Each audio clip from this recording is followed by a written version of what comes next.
So in here, everybody, we've got several things that we're going to talk about this week, all of which are a little bit more scattered shot across the board.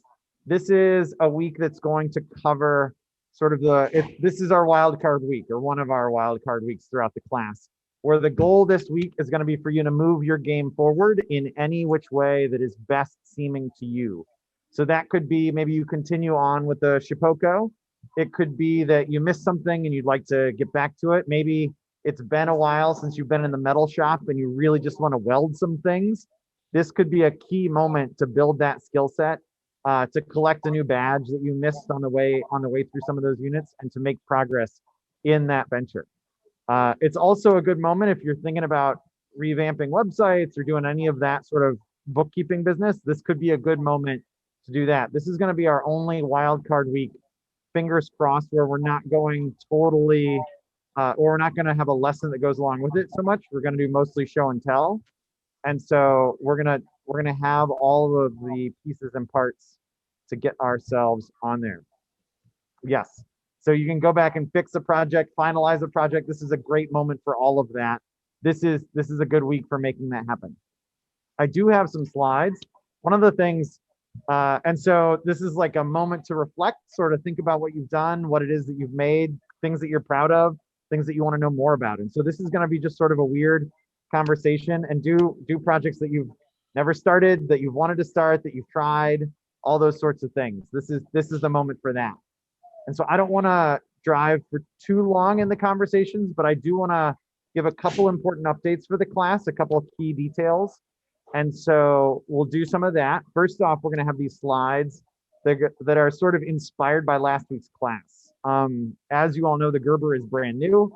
So I've been thinking about how do we grow out that process. And so these are basically the same exact lessons that you had last week. So we're not going to dig through all of them, but there are a couple of things that are worth shifting around attention. One, I feel like I got better at Inkscape myself this week by building this graphic. Not that it's great graphic design. There are several of you that are far better graphic designers than I am. But it was good for me to learn how to use Inkscape. Apparently in Inkscape, even though you can't edit raster images, if you make them a pattern, so if you make a imported image a pattern, then you can use vectors to cut it out. And so that's exactly what I did to make these images work. Maybe I got more excited about that feature of Inkscape than is worth having in this sort of a graphic, but it was at least something. CAD and CAM, you saw a lot of this. Don't forget that you can do 2D or 3D designs, but this is all things that we've seen. The big one that I think is worth mentioning for you guys, and that will be a part of our Make Something Big week notes when we get there, that has made it into here, is 2D, 2.5D, and 3D design. The 2D design is when you're cutting out shapes. There's a lot of great projects that are cutting out shapes, like, I don't know, a Connecticut shaped cutting board, right? That would be fun to cut out on the Shipoko or the Gerber from a stock. 2.5D is another interesting idea that I'm going to cover in these notes that will be just sort of broadly for the MakeHaven people. And 2.5D is when you use the thickness of the material that you're cutting as a feature of the design. And so like for this table, its legs have slots and tabs that fit together based on the thickness of the plywood. And I know that's kind of small to see. Here's that stool that we've designed in the past, where the slot is based on the thickness of the plywood.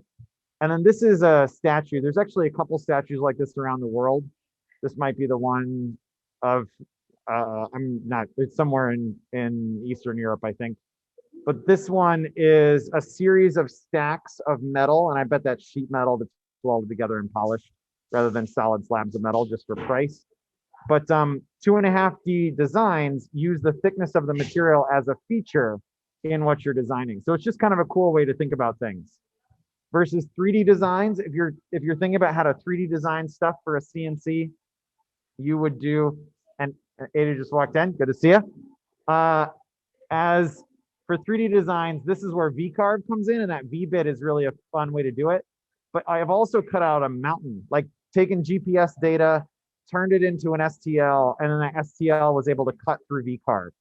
And usually that you do with a roughing pass and then a finished pass. These can take a long time, but they're really cool to do with a CNC. So you can cut out the topography of a place. I would love it if someone on the composite week built a micarta block out of colored layers of construction paper held together with epoxy, and then threw it onto the Gerber to cut out a real topographical map with colored layers of Connecticut. That would be super cool. Also a tricky advanced move, but it would be really cool. So there's tons of those things that we can take a look at, but these are just some of the ideas that are coming through there. The idea, and then these are pieces that we all talked about. This is really what I think is worth us mentioning in these slides, is sort of the progression for how you should probably go through getting your badges. First up, and lots of you have done this, is get your Shipoko badge. It's just to grab that, watch the video, work with a facilitator, and cut out a circle. And lots of you, when you get badged on that, you just cut a circle, which is very reasonable, actually. It's a good test for the Shipoko and for you to just see if you can set it up, if it works well, that you get the interface, that you get to play around with easel, and the easel works well. And then from there, I would totally recommend everybody do like 2 or 3 Shipoko projects. They don't need to be big or complicated, just that they exist and that you're doing them. Oh, I think my video cut out, but it looks like we're still connected. The key there is that you want to be tied in to easel and what you're doing there, that you get better with the Shipoko, that you get more confident with the work holding, and that you never ever hit the clamps. Not that it's that big of a deal if you hit the clamps on the Shipoko, but if you're going to upgrade to the Gerber, you're going to want to be better, or you're going to want to be skilled enough that you never ever hit them. Then after you've done a few projects with easel and the Shipoko, then I'd recommend you try using V-carve with Shipoko. And here we're going to sort of blend in show and tell. Here is an example, pulling in the mouse. This is a V-carve design that I did on V-carve, the software, and this is me taking a photo of my screen. Very, very professional. But in here, this was designed in V-carve, and it was center pointed in V-carve, so the origin was the center of the design. It turns out where the grid is in Shipoko's easel doesn't really matter that much. The origin is just always the bottom left corner, but you can set your bit to anywhere you want. So they're kind of fooling you in the easel software that you have to be up and to the right of that design. But if you design within easel, that's pretty much true. If you design outside of easel and import G-code, you just need to know that it's that bottom left corner that is your origin point. So I actually touched off the tool right in the middle of the piece of wood that I ended up engraving, and this worked out really well. All that you need to do is play around with those things. And I found the center of those pieces of wood. I cut it on the Gerber, which came out really nice. This was like a 5-minute cut without any problems. And it came out nice and clean like that. I feel like that's a good cut. Uh-oh. I heard a crazy noise. Is that? We're not hearing anything. You're good. Okay, good. Okay. And so, yes, so homing center on Shipoko is possible, but you need to like you would need to design in a way that easel doesn't like. And so I might be able to log into easel and actually try and do it, but maybe while people are sharing, I can pull that up so that I can get it to work effectively instead of just watching me fumble through logging into easel. But it is possible to center origin on that, especially if you've uploaded the G-code. But here's cutting the same exact design on the Shipoko. You can see the X in the middle is where I centered it. So I used the X in the middle of this wood piece as my origin, and then it went over and cut the designs there. So it's totally possible to do.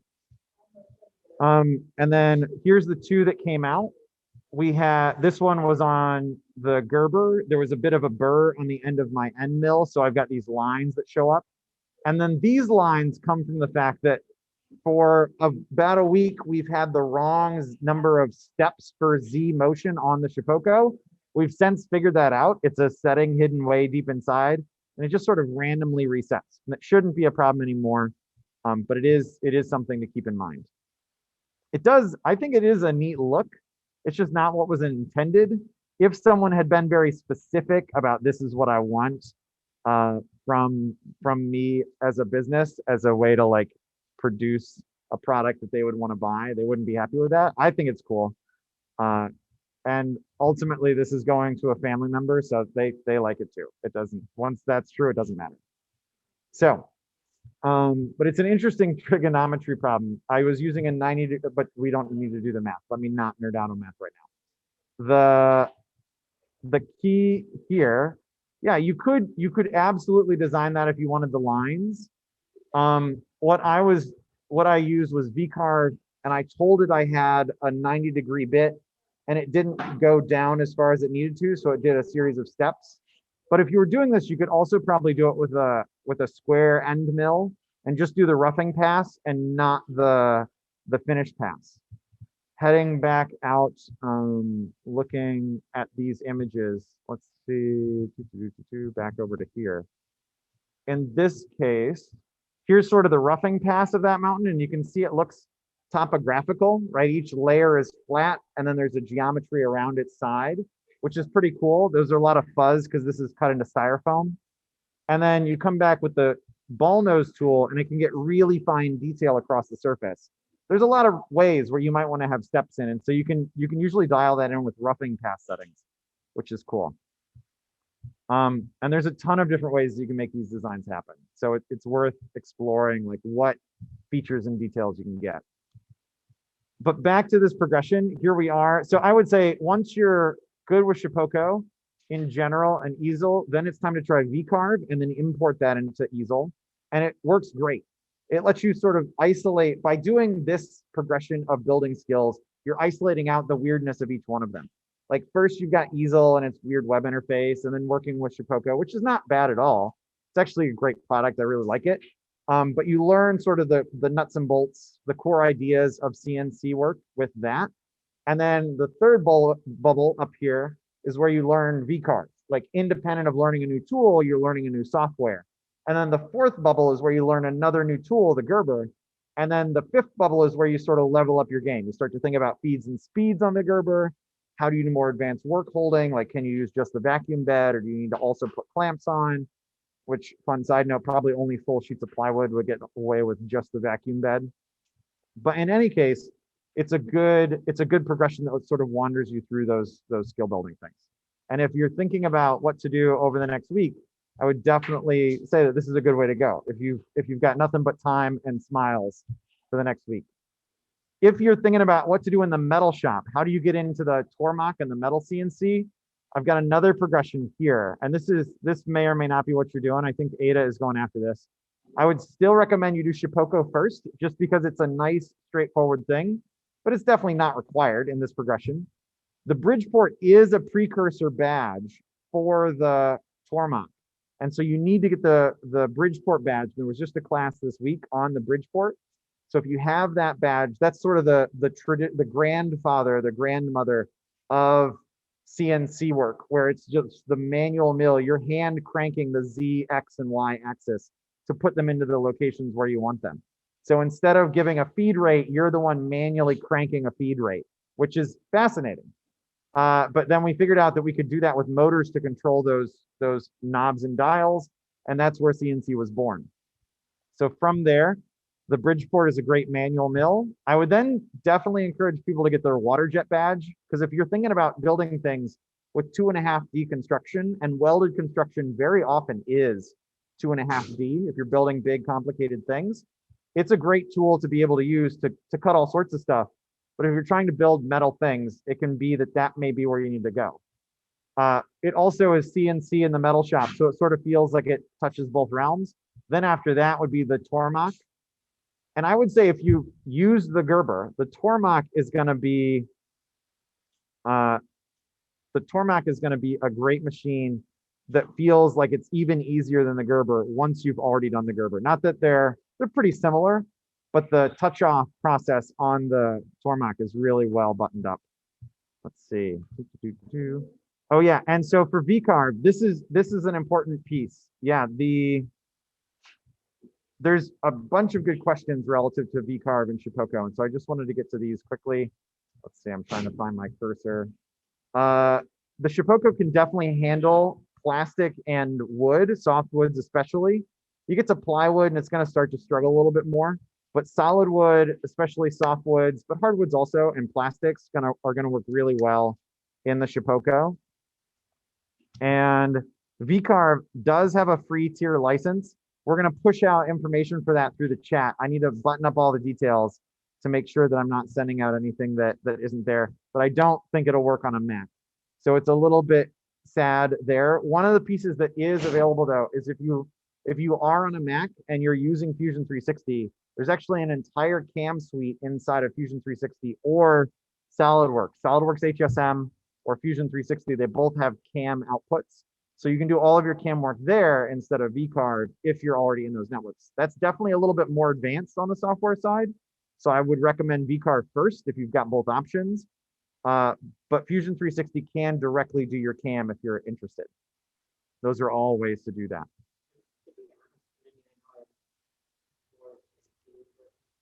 Sure.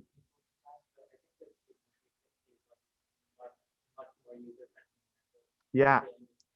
Ada is saying that she thinks the Fusion 360 interface is more user friendly, and I actually kind of agree, but I think I'm also super well ingrained in the Fusion 360 interface.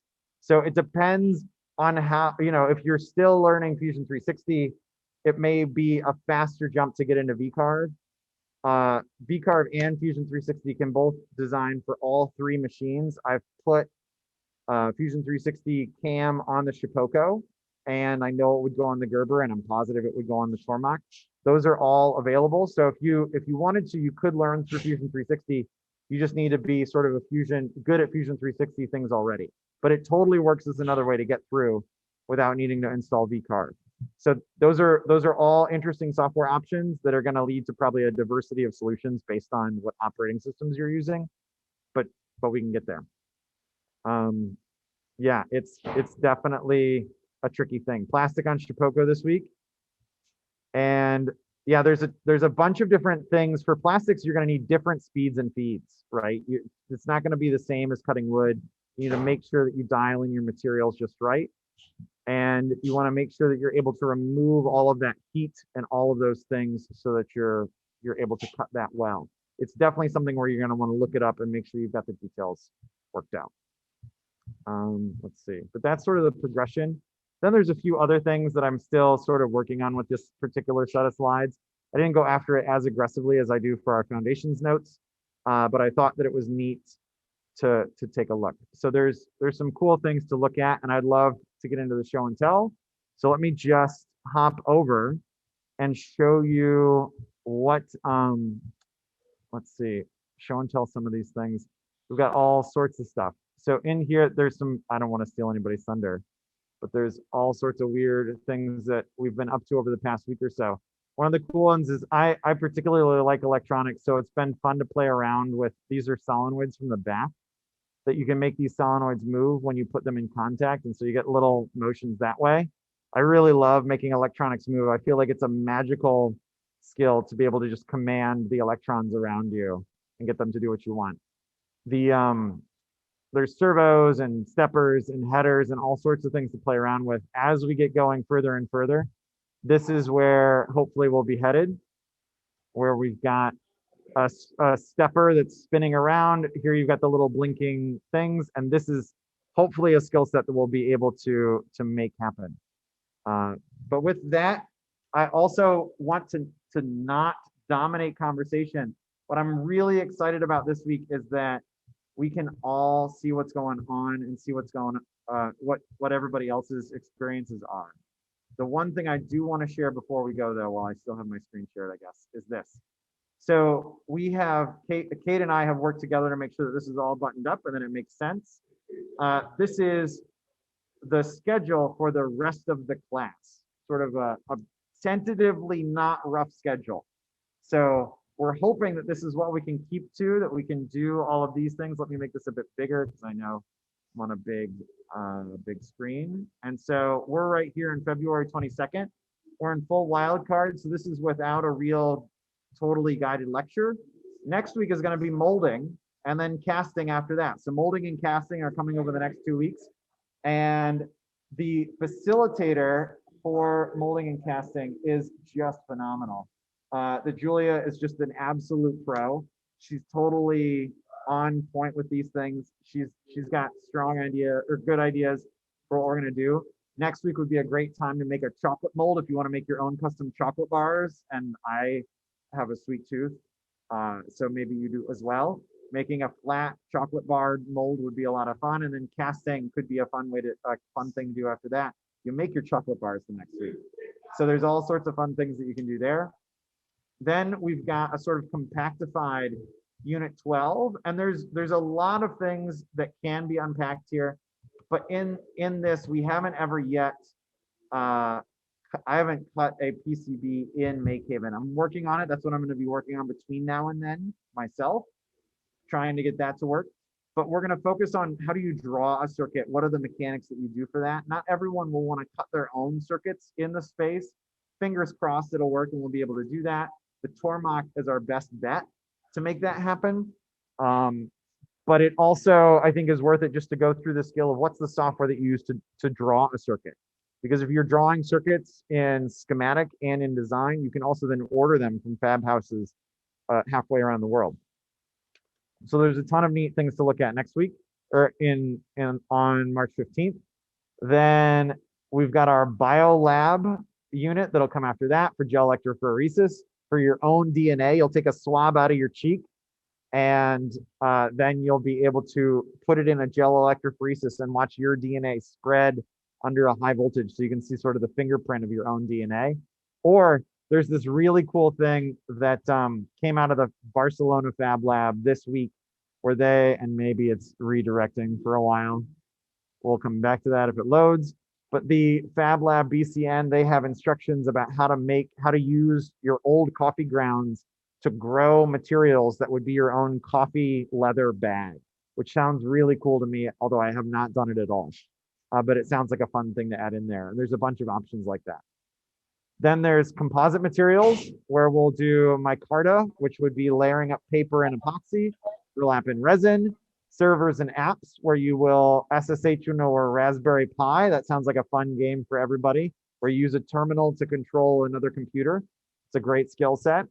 Then make something big will be April 12th, and 2.5D design is probably where people are going to go with that. It's the best way to make use of things, like building a stool or a side table.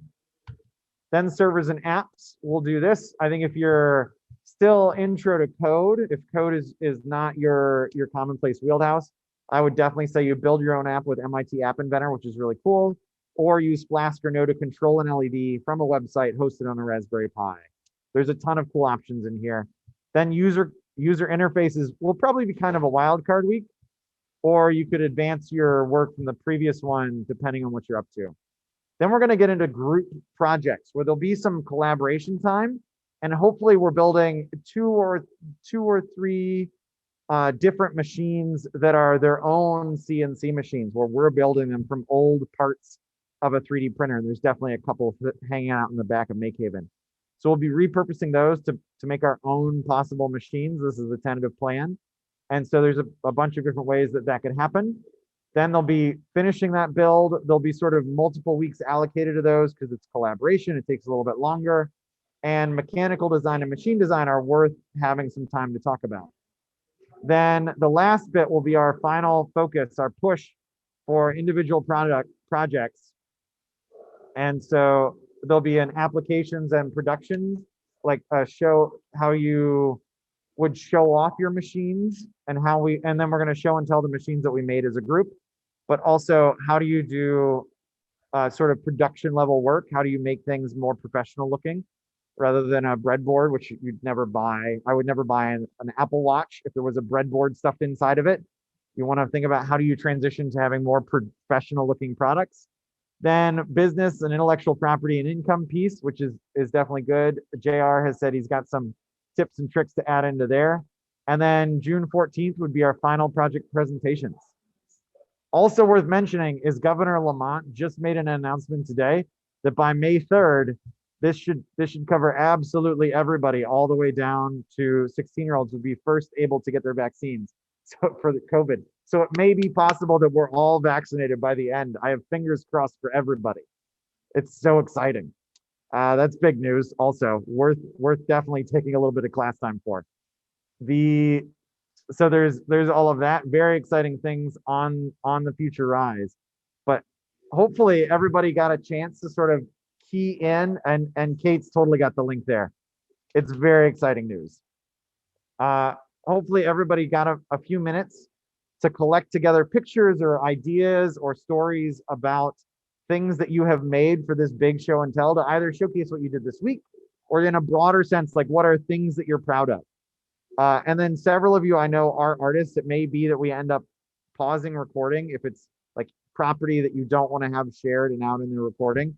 So sorry, Kate, there's probably going to be a button that you need to press, but it's totally a thing. So if you wanted to share, but you also didn't want it to be completely out there in the open, we get that, and we're happy to play along. Just let us know before you start sharing that stuff. So with that, and without any further ado, would anyone like to share first?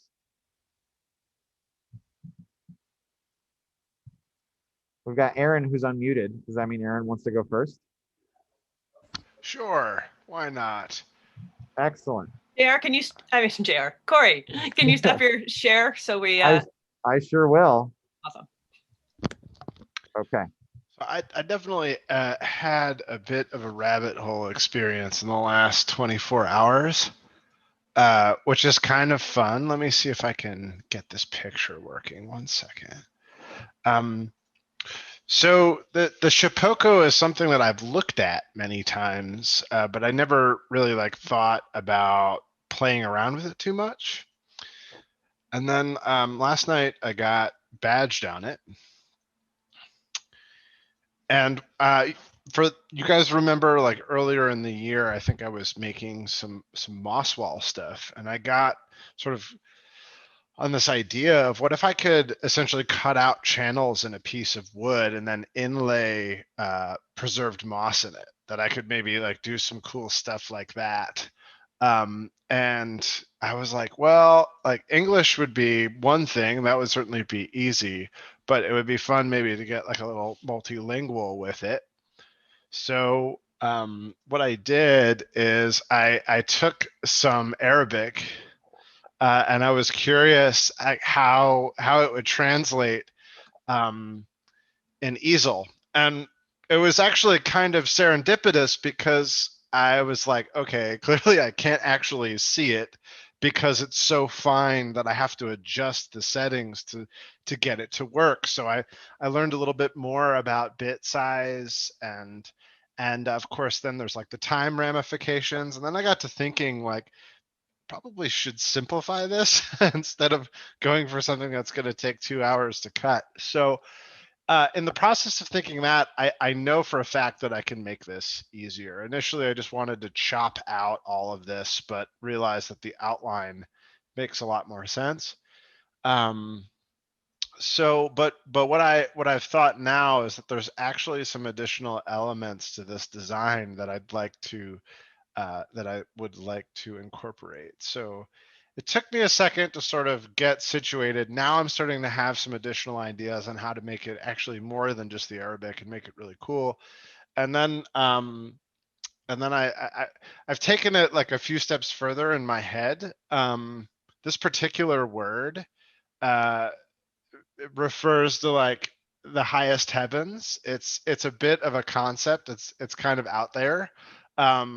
But I have some ideas on what would actually make this really cool and have a bit more character beyond just being a word in another language. So we'll see how far I get with that. But I have some ideas that may be cool. We'll see. Did I hear correctly that you were carving this to then put moss in it? Yeah. And are you live moss or? I'll be using preserved moss just because then you don't have to water it. But like one could, I guess in theory, maybe there is a way that you could sort of have like a substrate, like a base of some kind, and build a backing that would allow for moss to grow. But I really like moss. It's very low maintenance, and it looks cool. And like this is a bit nerdy, but I studied Arabic and Islam many years ago, and I'm interested in certain aspects of how heaven is described. And I think it would be cool to represent it in a fountain, which is ultimately how it's described. And just like taking this word and the concept of what it represents and building a fountain sort of around it, I think would be really cool. But first things first, I want to put some moss in some words, see how that feels. Does it work? And go from there. So Yeah, that's really cool. It's neat to see how it goes. It was also fun to be there for like the progression. It's because it's very much the normal thing that people need to learn when you're getting started with this tool. Is like how do you what are the constraints? Because it's hard to describe what they are exactly because the you basically can't cut anything that's finer than the bit. And so you think about what's going on there. I think the default bit in easel is 1/32 of an inch, which is super tiny. yeah.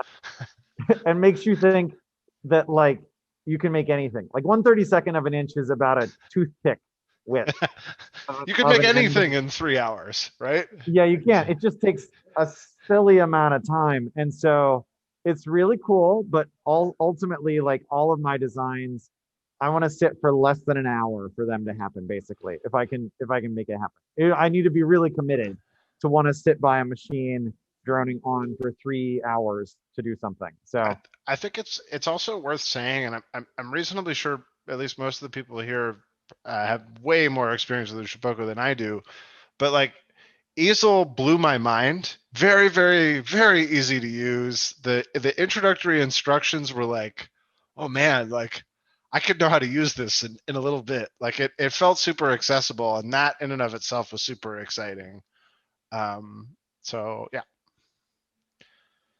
yeah, it's totally the right thing, the nicest of these programs. Let's see, I'm working on getting I played around a little bit with easel here, and so let's make sure that I'm sharing the right things. I lose my cursor all the time in this setup. But in here, and I know Ada, you can't see it, but I've got a circle in easel that's offset so that it's centered around the origin point. And if you're designing entirely in easel, it looks as though it's going to have a hard time doing that with it being center origined. But if you do your cam work outside of easel and you design it in, I think it would be fine. If I go to carve this, it's going to, well, it's going to give me a easel driver and some of those things. But there's a whole number of settings.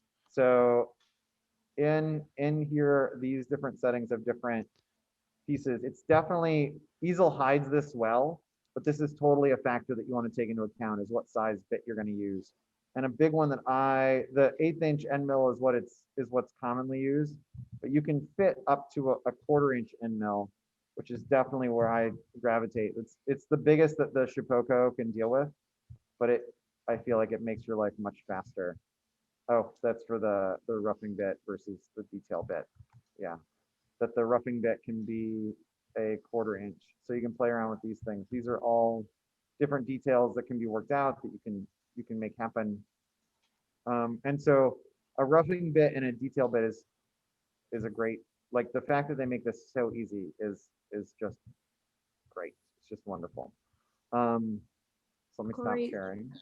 What if you're importing, your files into easel, is there a requirement like what is there a certain type of file that it needs to be? Yeah, there is. And so let me pull up, I'm pulling up VCarve right now. Let's see. Oh, sorry, if you're importing to easel. Yeah. Yeah. Yep. And so I have, hold on one more second. Because I want to show you rather than just tell you is sort of the next move. You have to you have to use a certain post processor. So that's really the only requirement is that you want to use a specific post processor to make that happen. And so in here, I keep moving things around, doing all of this. Okay. And so in this is in VCarve. I've just imported a shape, a vector, and I'm going to tell it that I want to do, oh, there's my cursor again. I need my cursor to be bigger. We hit OK. This is the setup. And if I want to take this and make a tool path really quickly, just do a tool path and we'll make a pocket. And 0.2 inches looks good. We'll just hit calculate. In here, in order to export correctly, and that tool that I've selected is way too small, I would want to save the tool path. And in order to get it ready for the Shipoko, it's a post processor that's in there already. So in VCarve, you just need to choose the right one. It's got all my recent ones up here. You want to choose for the Shipoko the one that's .g code. And for the Gerber, you choose EMC 264 ARCs. Those are totally just like options down in this drop down. So you just need to know which one to use for your machine. If you're using the Tormach, you just need to go find Path Pilot and these post processors, but otherwise it's exactly the same. The same is true if here's Path Pilot inch and then you're ready to cut on the Tormach. So you can do all of your design work in easel, set your tool paths, all of that, and you're good to go.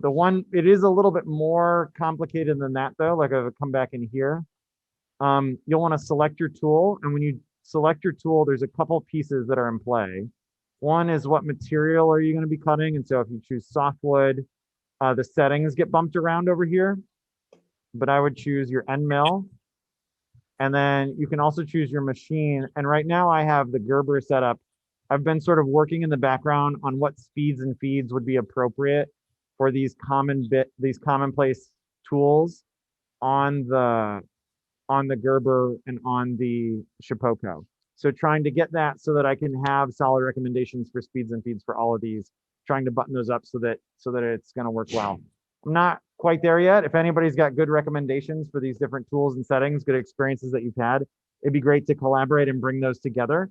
But if we get it set up right, these are actually importable. Like your machines and your tools are importable with settings. So if we solve this problem once, we can actually share those files back and forth to each other so that it's a solved problem for all of us.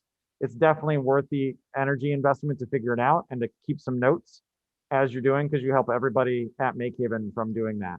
And it does change a little bit with specific tools. So like on your particular end mill, if the end mill's fresh and sharp versus if it's older and has some resin buildup on it, some material buildup, it can shift around.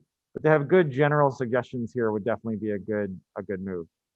But the big thing is that you want to make sure that your tool is right, that your speeds and feeds are right. And this is more an optimization. If you go with the defaults, they're never going to be too aggressive for you, like 60 inches a minute. I think with this tool, this 1/4 inch end mill on the Gerber, you could push it at 240 and it would be fine, 240 inches a minute. But on the Shipoko, you can't even go that fast, right? So these nice conservative speeds are right for the Shipoko, but they're a little slow for the Gerber. So there's some detail in there. If you just choose the right bit and go with it, it'll calculate the tool path out. If I hit calculate again, you'll notice that these lines, no suitable vector selected. I need to come back and select my rectangle. Corey, I can't remember if you mentioned this, but when we were talking about bits, obviously that's an important thing. If you are using easel and you're using the free version, which the general MakeHaven account is, you only have a limited number of bits that you can select from. You can't select all the options. No, I did not mention that, but that is a great point. In VCarve, you would not have that limitation, and in Fusion 360, you'd not have that limitation. There are some limitations to CAM and Fusion 360, but you probably won't bump into them for a while. They're like to do with tool changing and some of those details that are going to be more advanced concepts. You'll know when you're running into those barriers. So yeah, those are totally possible features for this, for what we're up to. Yeah, cool. So let's see who would like to share next. Let's hear what people have been up to, or what like broadly speaking things you've made or work you've done that you're proud of. Big show and tell is what we're going for.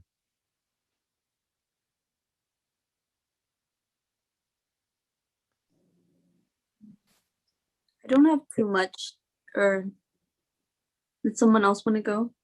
Ruby, go for it. It's all you. Okay. Did not get to Shipoko this week, but I am badged already, so I'm not too worried about jumping back in. I did lamp updates. I did finally get most of my materials that I needed for not the the cloud lamp, yeah, but the lamp that I've been focusing on lately, the one with the photo, the one that turns off and on when it doesn't detects light. And Corey and I were having some trouble with actually like loading the Arduino, like using my computer and then his computer. And I was going to try and figure that out today, because we thought it was like connecting to an Arduino that was I don't know how to describe it. It had a Bluetooth capability, and we thought that it was connecting to a different Arduino. Anyways, my computer's battery stopped working today, so I like went to the Apple store and was dealing with that today. And it's all right. It's okay. I just didn't realize, you know, I had everything on that computer.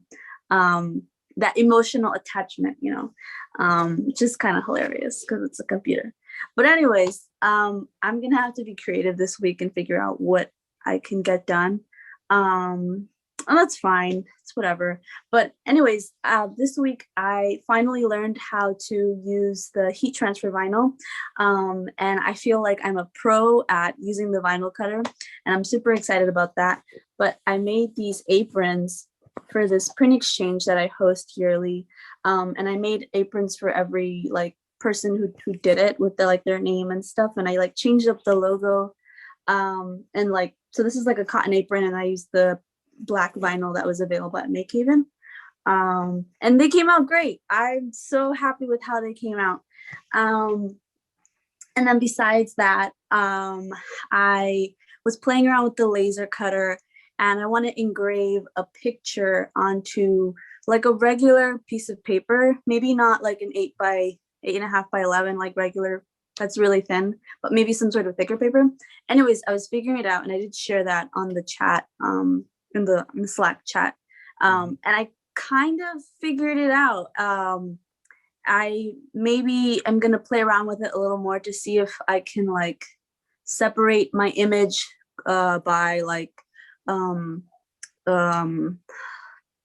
forgot the word, how dark and how light it is, through through contrast. Maybe? Yeah. I don't have the words right now, but yeah, pretty much separate my image by the depth of you know, color or whatever. So I'm gonna keep playing around with that. I'm really excited that it wasn't too difficult to figure out how to like engrave on paper. It was just a matter of like playing around with like the DPI and the power and all of that. And this isn't really like class related, but I'm sewing this giant vinyl cover for the large format printer, and it's a lot more difficult than I thought, and it's gonna happen this week. I'm just putting that out there. Yeah, but that's it. That's cool. The big sewing project is a lot of work for sure. Yeah. And the like the seams on that, I feel like are gonna be extra tricky, where you're gonna, if you're gonna do the rolled over stitch thing they have on some of the other ones. But it looks, Yeah, it's like gonna be a version of like, MakeHaven has like some covers for their sewing machines. I'm basically doing the exact same thing as that, but on a larger scale. And I'm, you know, I thank God I have like Regina's help and stuff, so I think it'll be okay. awesome. Cool. Yeah, that's really exciting. Lots of cool things going on. Let's see. We've got who would like to share next about what sort of things you've been up to, what you've been making, or what you like to do on a broader scale. Kate, you are unmuted. I can share. I'm also without my regular computer, so I'm gonna try and hope this works. I'm just mostly sharing this week. I think whenever I finish anything, I'm pretty excited about it, and I have already told you all. So this is just this week. You're seeing this screen? Yep, we cool. are. So this is, oh, here we go. so this is Shipoko. So I mentioned that my goal was to try plastic this week, and my original goal was that surfer thing that I did on the laser that I had various luck with because the amount of heat that was required. I wanted to try it out on the Shipoko to see if it would go better. The short answer is not yet, but I learned a lot. So basically I started with this design, just an existing design that I imported the SVG, went over to into easel. I used a lot of clamps because I was having a lot of problems with depth, which we have now learned is tiny bit clamp and a lot of the stepper motor, which has been fixed. So yay. So went okay. It definitely has a very different look. And then here you can see the depth problems. So this should all be engraving level, but over here it cut all the way through. So I think that's part depth and part, very thin material. You can come back, bye. And so then I decided to try something simpler just to see if I could have better luck with that. So I just did this really simple design, again, in Inkscape, and then moved on over to the Shipoko. I used a piece of scrap and forgot to adjust that I had used a smaller piece, so it didn't totally work there, but I had better luck, and it was a much shorter cut. This cut up here was like 90 minutes, I think. So it's a long time to discover that it didn't work. I have some slow motion video because everything's fun in slow motion, but it came out okay. Again, it has a really different look that I would be okay kind of playing with, but it's not, it definitely has sort of a router look, and I'm sure I can play with bits and stuff like that. And then I also did some wood Shipoko stuff. Originally, I wanted to do an octopus table, but that didn't fit the needs of what I actually needed. So I will go back. I do plan to make an octopus table. But I was really excited to try out the apps in easel. This is my favorite. I would recommend it. By favorite, I mean the only one I've ever tried, but it's also my favorite ever. This little thing, you make a shape and it makes the two pieces fit together. Really simple in our easel simple way that we love. So I would recommend that. Again, had problems with the Z-axis, coming all the way through. This is just the tabletop. So basically it's based like that stool that we did, the flat pack stool. I had this brilliant idea of cutting it. And then after the fact, I was like, oh, I want to have a little ridge. So I'll route out that middle part, which would have been great, except it wasn't, and I screwed it up. So then I spent like 20 minutes getting that routed out, and then 2.5 minutes sanding it off, and at least I could fix it. Painting the pieces, my fancy glue setup, and then finally I did get a successful table. And this was my whole goal, was like, I just need a little table where I can put my tea mug. And so I was able to do that. So, oh, and the other piece that's not super exciting, but I also played around with, I wanted to try to make a gallery. And my other website I can't really get to without my old computer. So I was just playing around sort of with gallery options. But it was nice to go back and look at this. And I would like to put together a gallery of all the things I've made, like Claire was talking about, because that's really nice to see.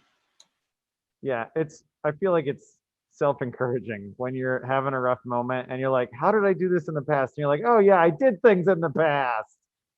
Yes, yeah, it was a lot of that. I just saw the chat because I couldn't see it when I was screen sharing, but I think I answered that the pieces I was able, it's just like that flat pack stool. You can take pretty much any shape and then use that interlock add-on app, whatever, in easel, and it will cut out the corresponding shapes. You tell your material thickness so that they slide together like that. So that worked well and was super easy, which is definitely the easiest part of what I did. And the apps, I wouldn't have known. I have easel sitting open in front of me. I wouldn't have known where they live, but they live in the Lego brick button. And then in there are all of the different things that you can add in. Like there's a box maker and different tools and utilities and other things. You go through featured. Oh yeah, there's a whole bunch of them. There's a whole bunch of them, and there's a whole bunch of images. When I discovered that the octopus wasn't going to work, I sort of on the fly just grabbed an image of DNA that was one of their free library thing, and that became my table legs. So there's also things in there that you can play around with. Yeah, there's tons of cool things. I'm pretty So- sure like tea or coffee, caffeine for certain is in the DNA makeup. You know, maybe that's what the C is instead of cytosine or whatever it is. Absolutely. Yeah, it's neat to see you're like already edging in on make something big, Kate, which is great. Uh, that's exactly where we're headed. We're hoping to make things that are large pieces of furniture. The DNA, did you cut that on the Shipoko? Did it come off of there? Yeah, this is all Shipoko and all scrap wood. This piece of blue acrylic I actually paid for. Everything else was all scrap. Yeah, that's great. Acrylic, the MDF for the top. I found the legs. It was all scrap and all done on the Shipoko. And that acrylic piece, even though it definitely has a router look to it, you said I think it would take a glue really well on that roughed up surface. And so if you were gonna glue things in there, like if you want to cover it in glitter or if you want to glue on an LED strip or whatever it is you felt like doing, glitter is never the right answer. But whatever you'd want to do to make it nice, you've got a nice glueable surface, even if that isn't what you had initially thought it was going to be. Yeah, that's a good point. I definitely want to kind of play around with that a little bit. My original plan was to do like EL wire or some other light up thing like in that original design we saw. But then things took so long, I ended up just being like, I just want to do something and finish something. Yeah. But I am curious, and I played around. I did sand this in here a little bit with sandpaper, and I'm also like, I tried fire, it burned. But I feel like there could be something there, like a heat gun or something to melt. So I'm really curious for other ideas of how to kind of smooth the plastic when you're doing routing stuff, and also to see what you get on the Gerber. I think nailing the speeds and feeds is really the important piece for some of that. And so thinking about one of the things that VCarve does really well is it talks about your chip load. And so pulling out the right amount of chips with each spin of the tool. In metal, in steel especially, you want your chips to come off bright blue because it means that they're pulling heat out with them. And I think the same would be true with the acrylic, but they won't be blue, right? You're gonna want the perfect dialed in amount so that they come off and pull the heat out of the material with them, which is probably tricky. I was definitely surprised when I was cutting the acrylic because the chips are coming off and they were definitely like melted and sticking to my clothing. Like not burning, not bad, but like they're hot pieces that would like melt into clothing. So yeah, so it's probably just getting that speed perfect is the key. All right, it seems like you've got lots going on. Yeah, someone really wants to be on camera. The other thing that I was surprised about with the plastic, because I've only done wood, and so there's sawdust all over the wood shop, right? But like when I was working in plastic, it was very clear what was coming off the Shipoko, and I was getting chips of plastic like on the chop saw. Like it really does throw it for quite a radius. It totally does. Another thing is that not all plastics machine the same. So there's some plastics that are very machinable. Acrylic is sort of in the in-between range. I bought some, and I think I left them in Ohio, but like bricks of Delrin, which is a plastic that machines really well. And it feels like a metal, but it's a plastic material. And I've heard that HDPE machines pretty well, which is the material that milk jugs are made out of. So if you like to recycle your milk, if you get gallon milk jugs, who knows, whoever does that anymore, the gallon milk jugs, you can melt those down and turn them into a brick of plastic that is then machinable. So it's its own other interesting plastic stream. There's a bunch of interesting ways to do it, and it's worth looking up the different plastic materials for how machinable they are. Plastics are a fascinating entire category that are relatively complicated and probably deserve their own room if you really wanted to do it right. Yeah, we're trying to get the precious plastics thing up and going at MakeHaven, and I would love to somehow kind of integrate that. Also, Corey, could you put the name of the plastic that you mentioned into the chat? I sure will. Delra, I'll put it in the chat. Yes. All right. Next up, who's got anything for us to share over the course of the week? Things that we went over. Let's see. Where's the chat?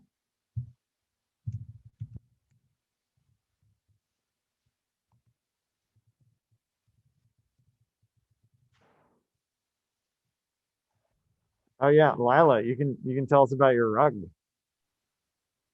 Hi. Hi. I'll start with the Shipoko because I have it in front of me. I tried to cut this yesterday and I want to use swear words to describe it because I think it stopped 4 times, Oh, maybe even more than that. And I had enough. I'm done. This counts as one of my projects. Okay. absolutely.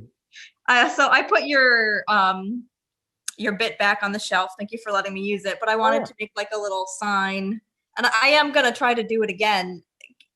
I know when I saw Kate carving out that sign, she mentioned that there were some connection issues where it kept on disconnecting. I had enough of it, so yeah. But I'm happy with it. I think it'll look really cool if I like fill it in with some bright colored acrylic or something like that, and then had like. Actually, while I was waiting, one of the times it was redoing the thing, I went on Amazon and I started buying little hooks for it. So I have to go back and make it. So yeah, that's where I am with that. Cool. Yeah, I wonder, I feel bad that it's restarting so much. While I was fiddling around with deeper settings today, I saw that there's possible firmware updates for it. I'm interested and also a little afraid to do a firmware update on the Shipoko because I don't want to break it. Yeah. But maybe it would attach better. Yeah. It's too bad it doesn't like take it the same way the laser thing does, where like you send your code to it and then it's like it's done doing the code. Yes. Doesn't Yeah. get cut off, but I don't know. A CNC machine is better off if it can load even 3D printers like Octopi Yeah. is great, but it's connected through USB. If the Raspberry Pi ever died, you'd have a problem. Every one of the 3D printers has an SD card slot for exactly that problem, so that they can be self-contained and they don't need to rely on machine-to-machine communication. It's an Got it. interesting machine design process. We can talk about later. All What right. else did you do? Because you did some really cool stuff. Yeah, I'm gonna share my screen. Okay. All right. Do you see it? Yeah. All right. I'll take you on a journey of the rug. So this started off with like a little sketch I did, and then I brought it into, I don't remember, maybe I think Adobe Fresco, and I just started tracing it digitally and coloring it in with yarn colors I had. And then I borrowed my friend's projector and I traced it on the screen. And I traced it and I started filling it in. There's another process shot. This Ruby took this. Thought it was good if anyone hadn't seen this. It's pretty neat how it fills in, right? And then there I am with the final one. And there it is on the floor. That looks so good. Thank you. So awesome. And what else? I'd feel bad putting my feet on it, you know? Yeah, I wouldn't want a cat near it because it's very yarny. True. So, and I also don't know what to do with it. I don't know if MakeHaven wants it, or I was also thinking like if the cat cafe wants it, something, I don't know. We'll figure out what to do with it. I think it's definitely more of like a wall hanging. It's just, Yeah, I have to figure out how to hang it on the wall. I kind of just did the quick thing of gluing felt on the black back, so it kind of looks finished, but I'm sure there's nicer ways to finish. It looks great. Yeah. I love Thank it. you. It are looks you using phenomenal. the looping gun on this one? Is that right? There's like 2 different kinds of guns. Yep, this is the loop gun. Yeah. If you were to describe the similarities and differences between the two, what would you say is the biggest things? They're different, and I feel like they both kind of have give and take. I feel like you can go a little bit slower with the loop gun. You have more control, and you can kind of jerk it more. I don't know if that makes sense, but like the other one, I feel like it just kind of, it's maybe just has a stronger not battery, but power to it. But I don't know. They're both great in their own way, and I think it's just kind of what texture you want. Did it That's feel all. like like not a giant difference? You could hop between the two guns if you wanted to without any big I deal. think so. I think so. I think once you get one going, it's kind of just like having a sewing machine in your hand, and you're kind of yeah, That's pretty cool. yeah. That's awesome. So I started taking a video because I was exciting about it. It's only 10 seconds because you could kind of see where it gets cut off. And that's it. Oh yeah. And when we were doing the first project, this is actually something I had cut on the Shipoko and filled in with resin, and I think it came out really nice. Oh, that actually looks really good. It's medicinal. The All resin right. great. Yeah. Can I ask you we're troubleshooting in the chat right now, and hopefully I can try to get some more stability on the Shipoko, but when it stopped, Yeah. were you able to restart it? Like, did you start completely over, or did you? I had to start over from the beginning. So a lot of it was just sitting there. I put it at the fastest speed, like the rate speed, till it got to where it was. And then, but Yeah. even then, like it would only go a couple % more further. And yeah, I don't know. It's frustrating. Yeah. The other, I was also wondering when you said that you had this problem, is maybe another thing that you could do is choose a material that's obviously softer, because then the machine will take more aggressive cuts through the depth. Like you don't have a whole lot of control in easel for speeds and feeds. Right. I think we just kind of chose whatever wood too. And Yeah. maybe we could have adjusted. Yeah, if you'd have chosen like the softest wood you can find, it would probably do deeper bites. Not that that would Yeah. help with the disconnecting, but it wouldn't take as long to get to depths. Right. Definitely like a goofy bit. Plus you also had the Z height maneuver, so it would have been taking maybe the real bite that it was trying to.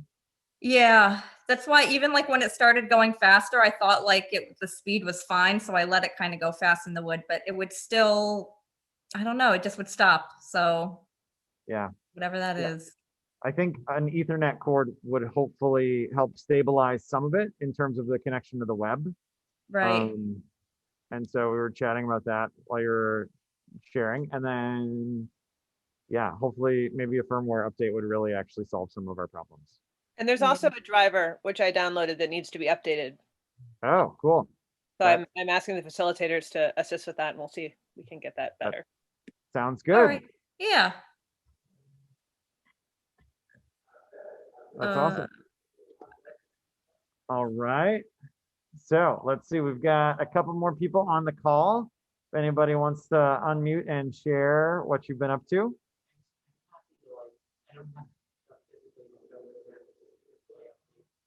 Yeah, do you want to pop over in front of the microphone? Okay.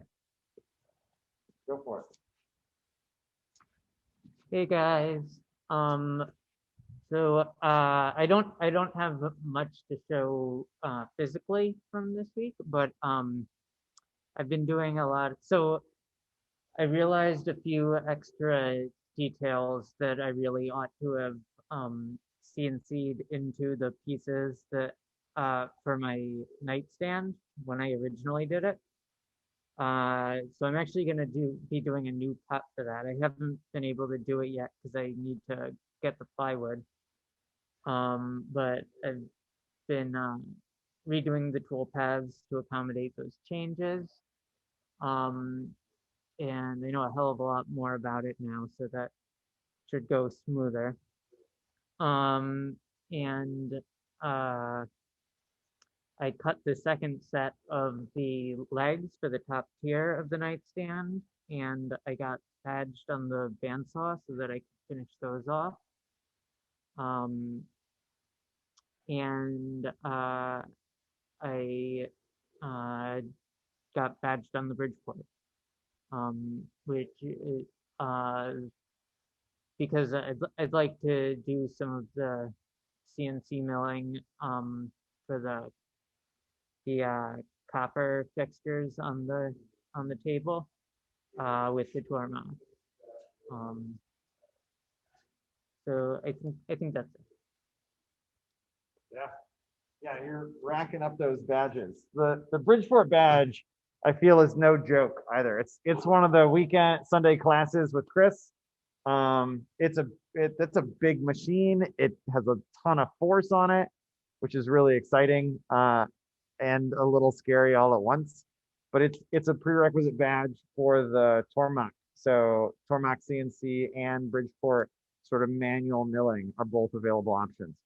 There's a ton of really great tips and ideas and things out there to get with projects with that. It like opens a whole new metalworking realm. Yeah. Yeah. So just to repeat what you said, because you're not in front of a mic, is that Ada wants to use the Bridgeport because it's so like hands-on organic with a crank. No. Oh. Oh, okay, gotcha. Yeah, come talk to the microphone again. And what I was saying was that the fixtures that I want to create are like more have sort of curved, slightly more organic shapes to them. And so actually the Tormach is like really helpful with that because I know what they need to be. They're very organic, but they're also like very precise. And I couldn't get that sort of precision on the Bridgeport without, I don't know, maybe 1,000 more hours of experience on it. Yeah, that makes a lot of sense. Because it's fun. It's a CNC, so you can design what you want and then just make it happen. That's awesome. Very exciting things that have happened over the course of the week. We've got two more people on the call who may want to share, and so if anybody wants to show and tell, you're more than welcome to. You can also pass, but yeah. As Anna raising your hand, exciting. Hey. Hi. My internet is kind of wonky, so I might get cut off. It's been in and out all day.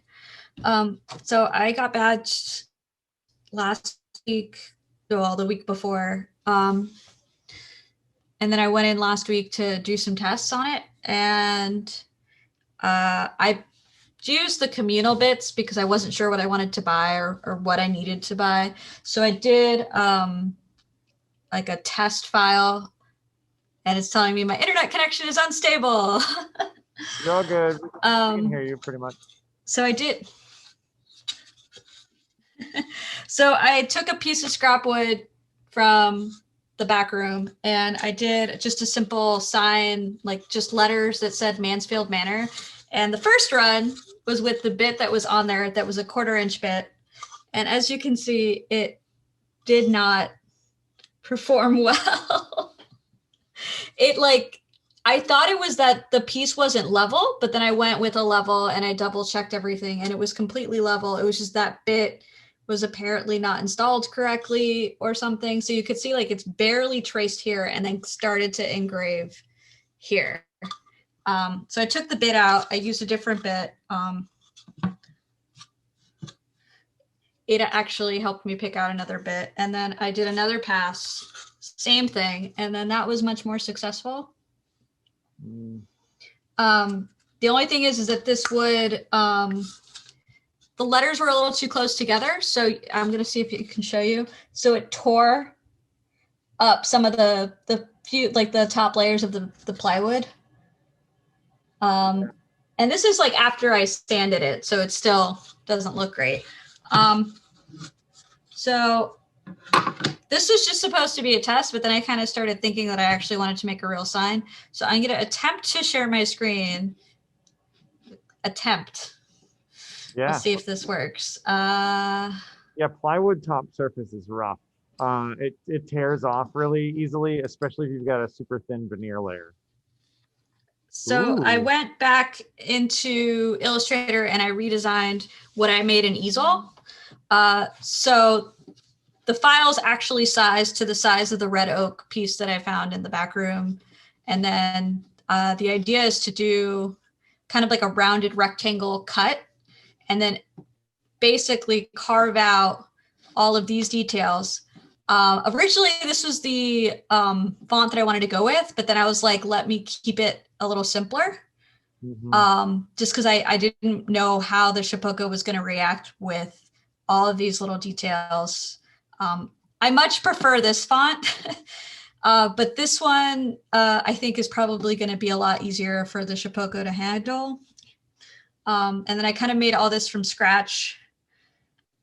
So now I just have to download VCarve and bring this into VCarve and turn it into G-code. And then I have a piece of red oak that I'm going to try it out on and hope for the best. I think I'm going to do the engraving first and then do the cut. That way, if I mess up the engraving, I can flip it over and use the other side. I will say that when I did the original piece, the test piece, it did stop for me as well. But because my design was so simple, I just made a new design with the rest of the letters that it didn't do and just had it start from the letter that it had just finished. And then it just kept going. It's pretty easy to do. If you have a simple design, it's pretty easy to copy paste your design. Actually, like Easel has a function where they just say like, oh, copy design, and then you can kind of line it up pretty precisely as to where it was. So that's what I did, and it worked. So that's what I'll be doing probably tomorrow. We'll see how that goes. The idea is also to fill these in with like a resin to kind of get a stained glass effect. I have no idea what I'm going to do with this when it's done, but all right. Mansfield Manor just so happens to be like what I call our house. When we used to have parties, we would just say that the parties were happening. Like we had to make a Facebook event instead of making my address public. I would just say it's happening at Mansfield Manor and just text me for the actual address. So I just decided to use that as a test, and then I kind of really liked it. So I don't know where it's going, but yeah, so that's that design. And then let me see if I can, I'm going to go back. Actually, so just, I love that curly text, the same one that you did. As long as those stripes are bigger than the tool that you're going to use, it should have no problem cutting them. And Okay. so if the smallest details, if the smallest features are larger than the bit, you'll be able to do it. And I think it's such a nice design. It's almost worth it to go back and make sure that they're like, at least, you know, if you're using a 1/4 inch bit, make Yeah. sure the thin pieces are at least a 1/4 inch wide. Yeah. Or use an 1/8 inch bit is what Ada's saying. Use the 1/8 inch bit. Yeah. Okay. And just let it take its time, get the delicate shapes out of there. And then you'll want to change bits probably for the other pieces so that they cut out a little bit better. Yeah, that's what I was thinking. And I'm totally in the camp of cutout. You want to always think about your cuts. And this is a more advanced CNC concept, but you want to cut like any engravings or surface features before you do cutouts, because you don't want to have a loose piece that's only held onto by tabs so that you're engraving onto something that's just held by tabs. You want it to be completely solid, and then like cut the innermost island first and then cut outer and outer islands exactly like you were intending. Okay, awesome. So I was definitely on the right track. Absolutely. I guess the other thing is Before you move on to another project? Yeah. I just when Anna was talking about you know, the fine detail, you said you're going to be using VCarve, right? Is the plan? To generate the code, yeah. Oh yeah. I don't know VCarve well yet. I look forward to it, but I know like Easel will tell you where if you're going to run into problems with your bit size and the like, this won't fit, this is going to give you wonky looks in the simulation. I don't know if VCarve does that, but I would kind of expect that there's a way to do that. I don't know. Yeah, VCarve does that. And also if you use a V-bit, and there is a 1/2 inch V-bit in the space, or if you want, I can just stash my 1 1/4 inch V-bit for that sign, although it wouldn't, mine won't fit on the Shipoko. But the V carved toolpath is fascinating because it knows the geometry. And so for the thin pieces, V-carve will only put the V-bit in a little bit into the material. So like it will, if you want a really thin line, it just plunges in just slightly. And if you want a wide feature on my 1¼ inch bit, it would plunge that 1¼ inch piece all the way in to get whatever width you want. And so it can actually do fairly fine corners because it just does the very tip of the bit to get the fine corners. Okay. Yeah. Another cool thing about the V bit, I don't know if you guys can see this, but you get a nice little bevel when you cut out, because it's starting, and then as it gets deeper, it gets wider. So I got a nice, totally intentional bevel that had nothing to do with the fact that I couldn't get that bit out, and so just used it. But it was a cool discovery. Getting the bits out was definitely like, I was a little embarrassed with how long it took me because I was just like, this shouldn't be this hard, but it is. And that's why I thought maybe that's why the first bit wasn't installed properly when it wasn't dropping. And I think also it had a lot to do with like it not detecting the Z correctly, because I had to also like overestimate how deep I wanted it to go to even get it to carve out what I wanted it to carve out. So yeah, the Z problem has been troubling, but it's fixed now that fully wrapped our heads around it. And so if you try again this week, you should definitely be better off for getting the Z height to be in there. I checked it with gauge blocks this afternoon. okay. I guess sorry, that was totally my bit, Kate. I apologize. I mean, I tried to tighten it when I put one in because I was super afraid of it like shooting out and like injuring someone. So like I definitely took about 20 minutes to make sure it was installed properly. I'm sure to anybody watching it looked like I didn't know what I was doing.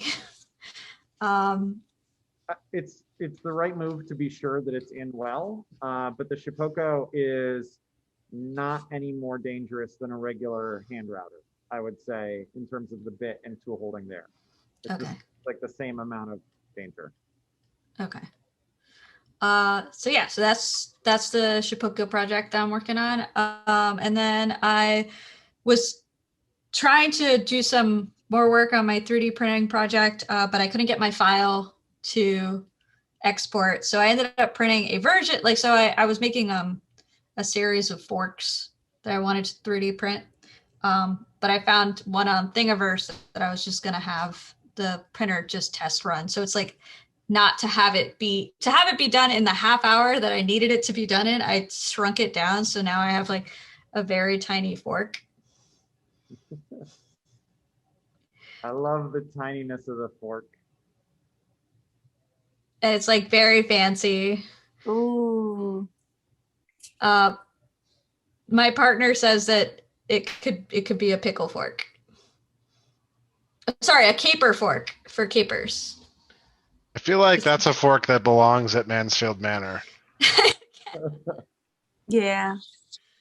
So hopefully like I'll work out I'll finish the designs for the other forks and actually print my own. This is just a Thingiverse one, which I was surprised they even had one on Thingiverse that I could even test. So that was kind of cool. And then I guess the other thing I'm working on is, let me see if I can share this.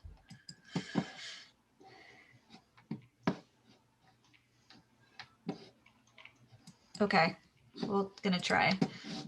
That is not what I wanted to share. Hold on. So in the 3D printing thing that I also wanted to do, but this is with the resin printer. So I found this artist that I've been following for a little while now, and she does these 3D printed figures. And I don't know why I didn't realize this before, because I don't have $115 to spend on these very posable, very adorable creatures. Don't know why I didn't realize it before, but she has an STL file that you can purchase and print your own. So I'm gonna try and print this with the Formlabs printer and get like a really detailed print out of that, and then that'll be the test run for what the ultimate goal is, which is to make a ball jointed doll out of resin. And there's like a couple of examples of what I'm shooting for. But yeah, so that's this one is pretty much like pretty exciting because you print the joints already, and then you stick a very thin piano wire through it to reinforce it, but it basically comes out of the printer with the joints already together, which is pretty cool. So that's also going to be happening this week. I'm going to print this little dude and hopefully have him painted the following week. So that's that. So that's what I'm working on. That's lovely. What a great way to do. And I love print in place things also. Like it's such a nice, well-designed piece, and then the print in place on top of it is just like magic. So I hope that all goes well. Very nice. Thanks. Cool. Jamie, do you want to share what you've been up to? Hey folks. Yeah, this was probably my least successful week in the course. I had plans, they just didn't come to pass. But I did get badged on the Shipoko and the Gerber. Though, even though I have the badge for the Gerber, I'm not going anywhere near it for a while. And let's see, what else? I came in, was it yesterday or the day before? Because I've been working on, let me share the screen here. Screen sharing, here we go. On this cabinet for the van, because I have to protect my heater. And I need to stop living out of boxes because I'm just not feeling very settled. So I'm trying to actually spin this around so you folks can see it. I don't know why it's not working. There we go. So the heater would go on the bottom, and these are just spaces for drawers and pantry. So that's what Corey and I worked on. And yeah, and I'd like to be building that pretty soon. This was the older model.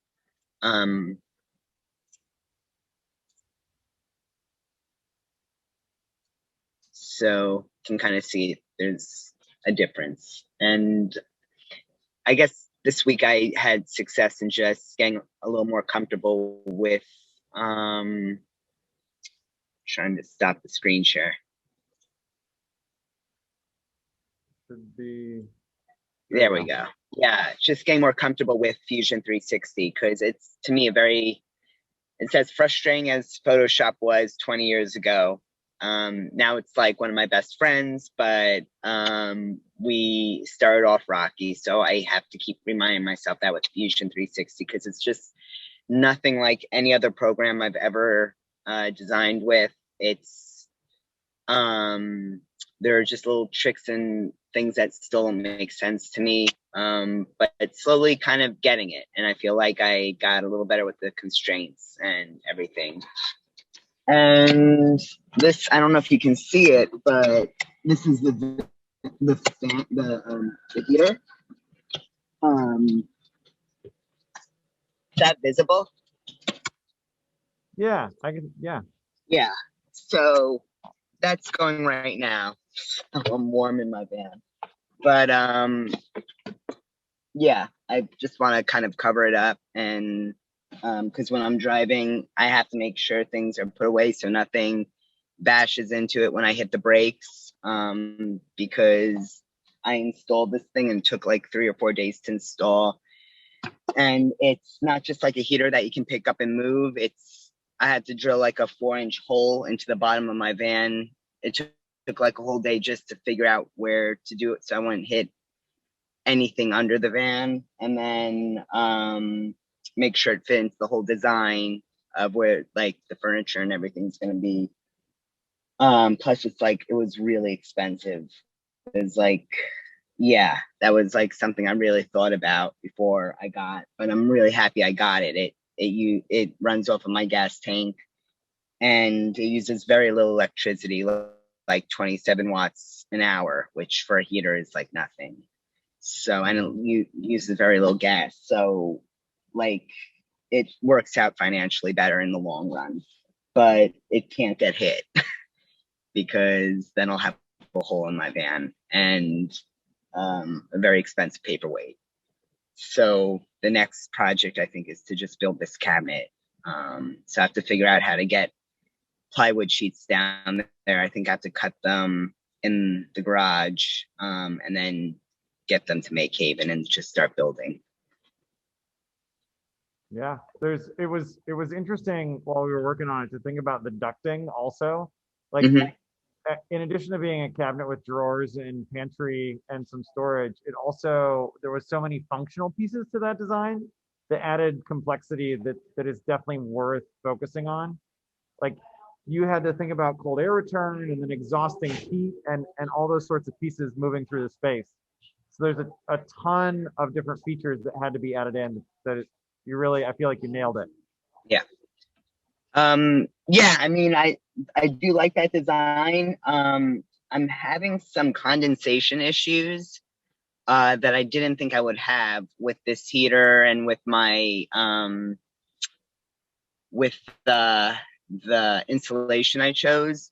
But I think I might actually change the design a third time and actually duct right into my electronics department, because there's actually a lot of cold air there. Plus I need circulation, and that's where the condensation is. And so I feel like I want to pull air from there. So I'm actually gonna, I think, duct straight into the bed like the dinette bed chair, whatever that I'm sitting on now. Because that compartment has to stay dry. It's my electronics. And so I think that's actually kind of like a good system. And in the, if I have to also run this in the summer, and I can wire it so it's not circulating hot air, but it's actually another fan. So I just thought that would be good to kind of get air moving in here. New York summers are very damp as well, and I just want to keep air flowing through that electronics department and not getting stagnant in there. And then the heat, I'm gonna circulate. That might go out to the grill area, like that. That's gonna go out, I think, to the front as opposed to up and back. I still have to think about that. I'm still playing around. I could actually maybe just do both designs, like find some scrap wood and do one, live with it, and see how it works. So I think I have enough wood that I could also make two and then maybe sell one, because a lot of people are doing van conversions now. So if I have like a ready-made, I can just sell that one for quite a bit. So that might be worth doing, just making both and seeing which design works better functionally. Sure. Yeah. Yeah. Or even if you could make something that's adaptable, maybe you find that it's seasonal. If you could swap out one part of the cabinet. Oh yeah. Yeah. I like that. I'm not an expert in van conversion, but it seems cool to have options for sure. Yeah. So. I should actually look at that, because maybe there is a way of incorporating both. I like the way I'm building it is modular too. I'm using hardware that would sort of make it like IKEA.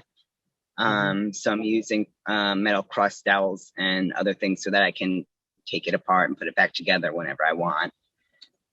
Especially if any work has to be done on the van or whatever. I don't want to have to rip all my furniture apart. I want it to kind of easily come apart and move outside and then back in. easily. So.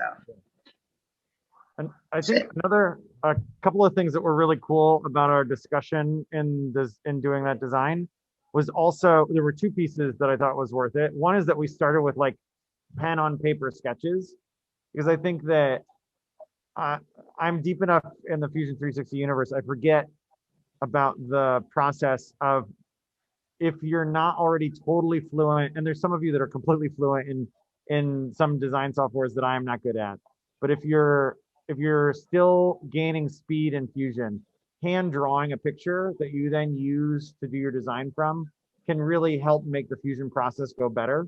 If you like hand draw the design, even if it's a rough sketch, it gives you some context rather than trying to do all that from nothing.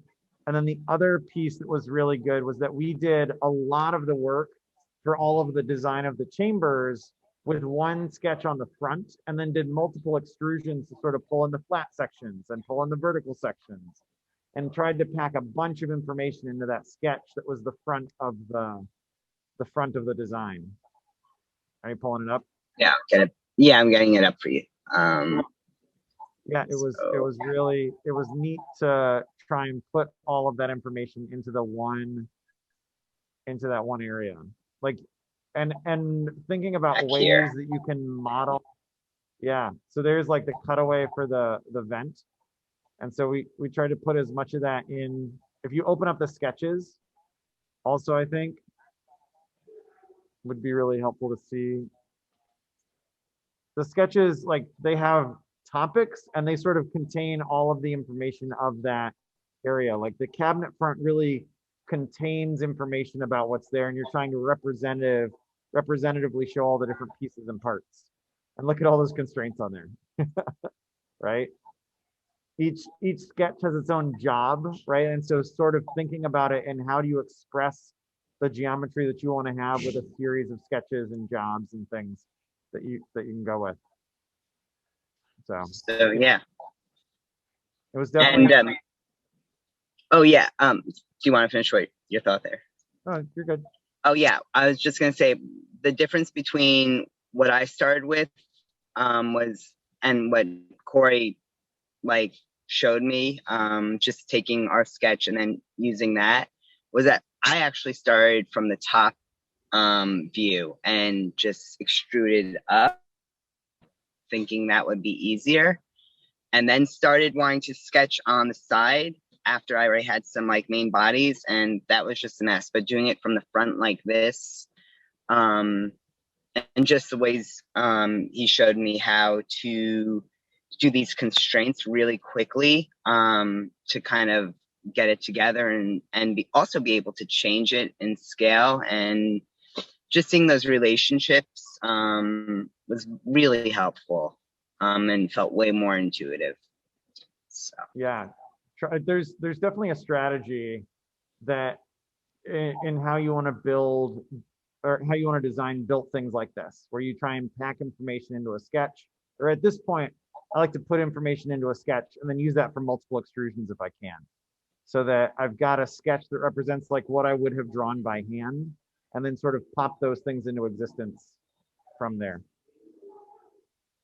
And I think that would be more intuitive for the way I design anyway. So, yeah, just felt like it made sense in a way that the other way, the other stuff I was learning just wasn't. So, and I've designed cabinets like this all sorts of which ways, and you learn something each time you do a new one.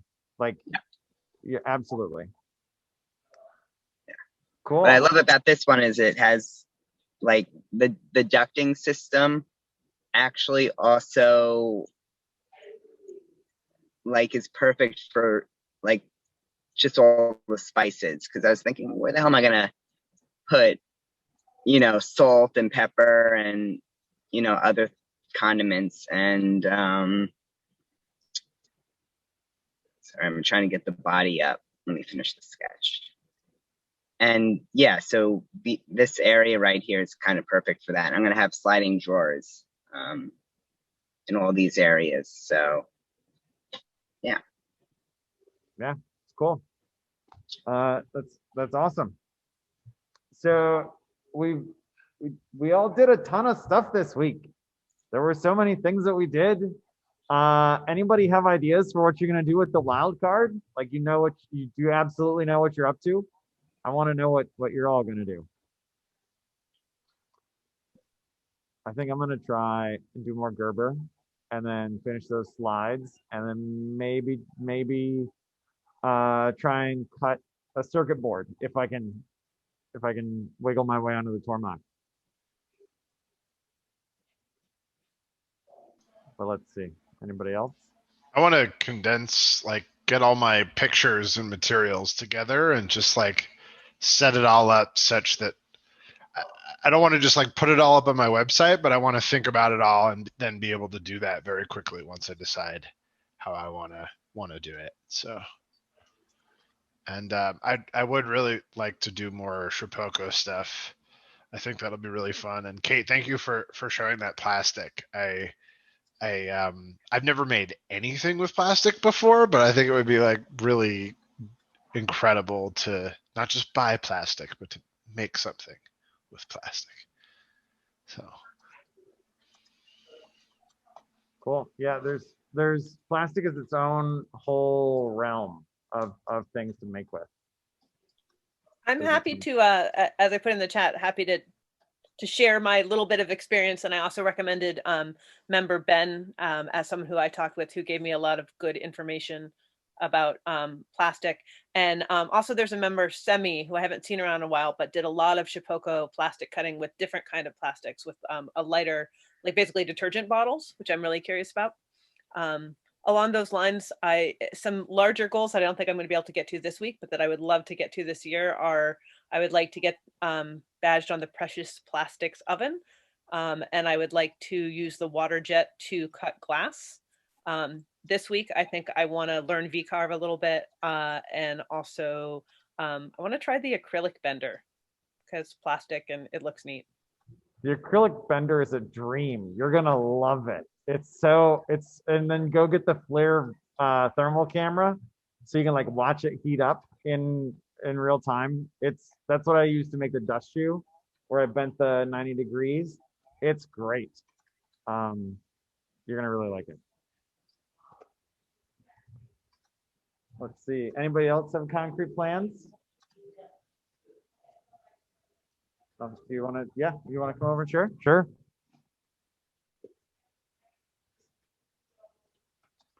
I'm going to do the new cuts for my table, and there's some parts of it I think that I'm gonna have to do the finish on them before I assemble them. So I'm gonna test out some. I want to test out ebonizing walnut, and some finishes on Baltic birch, and maybe get to the Tormach if I can set something up with the facilitator. Cool. Exciting. All right, and anybody else? Concrete plans? I gotta focus on getting this cabinet out, but I really wanted to do that bio class because I was thinking, well, maybe I should just do something light and fun because I've been really doing very like stressful focused work. And so I think I'm actually texting Kate right now because I feel like a pain in the ass. Like I had her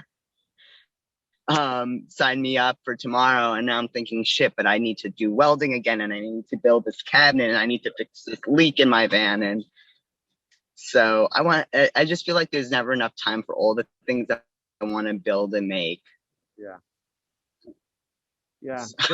The bio painting looks really fun though. That's what's tomorrow. It does. Right? Yeah, it does look like a lot of fun. Plus, I want to kind of get into like bacteria and maybe growing like mushrooms and stuff like that. So I don't know where I'm going to do that since I'm not going to do that in my van, but yeah. Talk to JR about mushrooms, but like schedule some time because he'll want to talk. Okay. Oh, great. Yeah, that's been like a big thing. When I was in California, I really got into them, and I started to do a lot of macro photography with them, and they're cool because they're closer to us than plants. So Yeah. yeah. So I will talk to JR. Thanks for the tip. Yeah. So like the genetics of mushrooms are fascinating. Yeah. There's whole in I know that there's part of the European Fab Lab network. They really buttoned up a design for how to build the perfect like mushroom garden growing thing. And I think that theirs was bent a little bit more towards the magic variety, but it worked in mushrooms in general as like a way to grow them under controlled light and soil, and it would sort of monitor their well-being also. So I know that there's some work there around growing mushrooms. So you can definitely leverage some of that if you're looking for a background for some of those things. Yeah. Magic mushrooms are like actually I think harder to grow than some other ones because they're very finicky and you need to like everything needs to be sterile. But I feel like all those skills from that could be applied to so many different things in science too. Because if you have those good like skills of like patience and growing and sterile and perfect temperature and perfect moisture and perfect light, you could grow anything. Yeah, I was not super interested, so did not dig into all the details, but I'm sure that you'll find an avid community that would support you. So yeah, that's cool. Anybody else? More Shipoko? More, anybody want to hop in and get other badges this week? Anybody got like wants to get the welding badge or something they missed on the first pass through? Is that highly Kate? recommend. It is so awesome. Yeah, the welding is great. It's a great time. I got the welding badge, but what was that? It's a good way to feel badass when you need that. It's just go do some welding. It's a good skill too, especially if you have like a leak or a hole in your rig. In that case, Kate, I think I'm going to sign up to get my welding badge. I definitely had a contractor come over to my house who was doing some work, and I like saw the table and asked me about it, and I was like, oh yeah, I welded that, and like you could see the change come over, like the contractor was suddenly like, I was now accepted, and okay, like it was pretty cool. Yeah, can we see the table? I have a picture somewhere. It's the one that I made way back in the metal week. It's just a simple iron frame with a lasered top. Wow. Cool. It's exciting. All right. Well, it seems like there are lots of different ideas for where people are going, what people are going to be up to. So we'll maybe it's time to call it and say it was exciting to see what everybody's got going. I would definitely recommend more Shipoko time. If you're looking for random things to fill in, if you're not quite sure, I'd say hop on another Shipoko project because easel is fun. You can move towards V-carve, and then you're gonna get closer to the make something big that will happen in a little while. We just need to give the Gerber a minute to breathe and to like come online fully. So we're headed there. It's exciting. Okay. So I think that's probably it.